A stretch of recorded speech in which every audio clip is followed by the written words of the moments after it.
Hey, Ron here from Military Images Magazine with a new episode of Life on the Civil War Research Trail. Today, we're going back to 1861. The First Battle of Manassas is often cited as an example of the confusing variety of uniforms on both sides of the conflict. Union soldiers in gray, blue, dark blue, light blue, green, so many different colors. The same is true on the Confederate side, the same variety of colors. These colors and combinations could cause some confusion. It certainly looked that way depending upon where you were on the battlefield. And this was common. This was a common feature very early in the war because you had militia outfits that were being sworn in and mustered into Confederate service. They all had their own local look. You had a lack of standardization in the Union Army. Contracts were under development. And so the result is this hodgepodge of uniforms. And as I mentioned, First Manassas is generally considered to be that's sort of the stand-up textbook example of all those different uniforms in one place. So in my research today, I found another interesting example that happens in 1862, April of 1862, during the Battle of Shiloh. And this example is recounted in a wonderful sketch titled My First Day Under Fire at Shiloh by Ephraim C. Dawes, who is the adjutant of the 53rd Ohio Infantry. So let me set this up for you. In the early morning attack by the Confederates, the Union forces are scattered. This is well known in the history of that first part of the battle on April 6th, 1862. The Union forces have become scattered. Chaos and confusion reigns. Unit cohesion has disintegrated in numerous places within the Union lines. The whole front is beginning to collapse and fall back. On top of that, the Union fire is destructive and only adding to the chaos.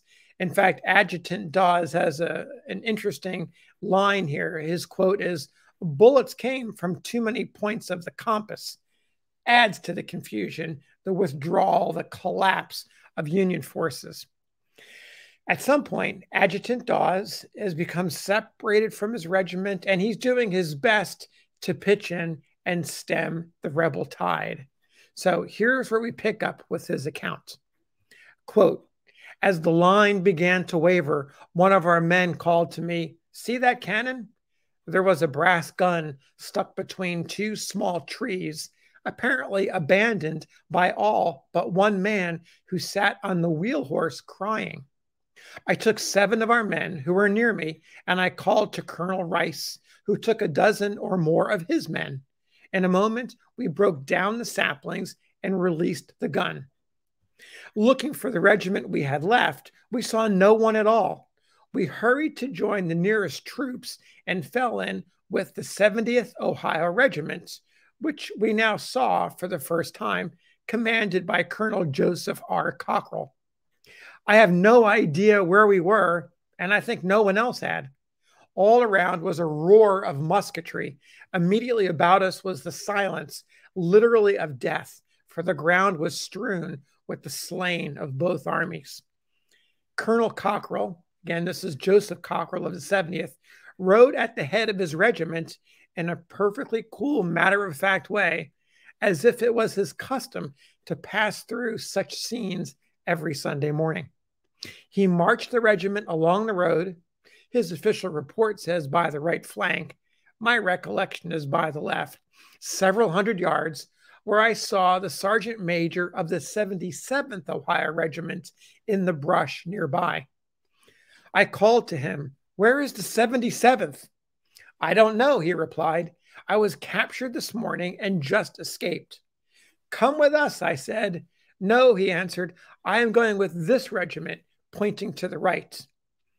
I went out into the brush to see what he meant. In an open field, on lower ground to our right, was a regiment with full ranks, uniformed in blue, marching by flank to the drumbeat. Their course was obliquely across the path of the 70th Regiment. A few moments would bring them together. It didn't seem possible that a Union regiment in such condition could be coming from the battle line. I said, "They're rebels. I'm going to fire on them." He said, "No, they're not." The wind lifted the silken folds of the banner. It was the Louisiana state flag. Boom. The shock of that moment. Here Dawes picks up his narrative. Quote, "We all had guns and dropped to our knees and fired. The men on the road saw us, ran forward, and a rattling volley ran across the line. The Louisianans broke in disorder to the rear, and we marched unharmed past the point of danger." Colonel Cockrell, in his official report, says this was just at noon. So there you have it, an interesting example from Shiloh in April of 1862 of a gray regiment in blue. It's a Louisiana regiment. The number of the regiment is not provided.